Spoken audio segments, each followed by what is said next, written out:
حضرت امام ابو حنیفہ دی کتاب بھی ذکر ہے کہ نبی پاک صلی اللہ علیہ وسلم دے والدین کفر دی حالت وچ دنیا تو رخصت ہوئے نے. کیا ہے بات سچ ہے؟ یاد رکھو جڑے جیلسی دا فیکٹر ہے نا اے نیکیاں نو بھی کھا جاندا ہے, اے ایمان نو بھی بعض اوقات کھا جاندا ہے. ٹھیک ہو گیا. امام اعظم ابو حنیفہ چونکہ کروڑوں نے اربوں لوگ انہاں دے مقلد نے, انہاں دے پیچھے چل رہے ہیں. اس وجہ تو کچھ لوکاں نو جیلسی فیکٹر اے وچ آیا, انہاں ٹھیک ہے انہاں نو جیلسی ہوئی امام صاحب نال. ہن میں ذرا دی ڈیٹیل وچ جانا وا. دیکھو نو کانفیڈنس دا مطلب کی ہوندا ہے؟ عدم اعتماد, اعتماد نہ ہونا. بالکل.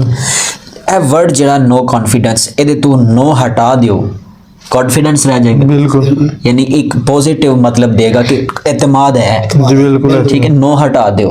بالکل. اسی طرح عربی وچ ایک ورڈ ہے ما, لفظ ما, میم الف ما, او دا مطلب ہوندا ہے نہیں. ٹھیک ہے.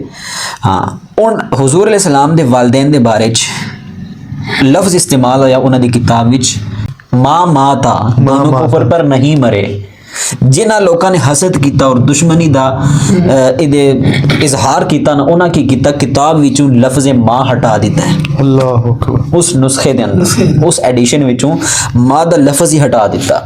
اس وقت تو یعنی ایک کافی پرانا یہ معاملہ ہے, آج تو تقریباً 500-600 سال پہلے دی گل ہے. اس طرح ہویا اس طرح. اس تو پہلے جڑے نسخے نے نا, جڑے پرانے نسخے نے او دے وچ ما دا لفظ ہے وے کہ امام اعظم ابو حنیفہ نے اے لکھیا کہ حضور دے والدین دی جڑی وفات ہے او کفر تے نہیں ہوئی.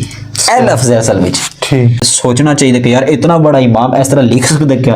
بالکل. سانے تو قرآن وچ حکم دیتا گیا کہ ایمان آڑیو تسی حسن ظن رکھو, اچھا گمان رکھو. خاص کر کے جڑا مسلمان ہے او دے تے اچھا گمان رکھنا یہ ضروری ہے. اچھا گمان نہیں رکھو گے تسی گناہ گار ہو گے. جی ٹھیک ہو گئے. لہٰذا اچھا گمان رکھنا چاہیے اور تحقیق نال گل کرنی چاہیے.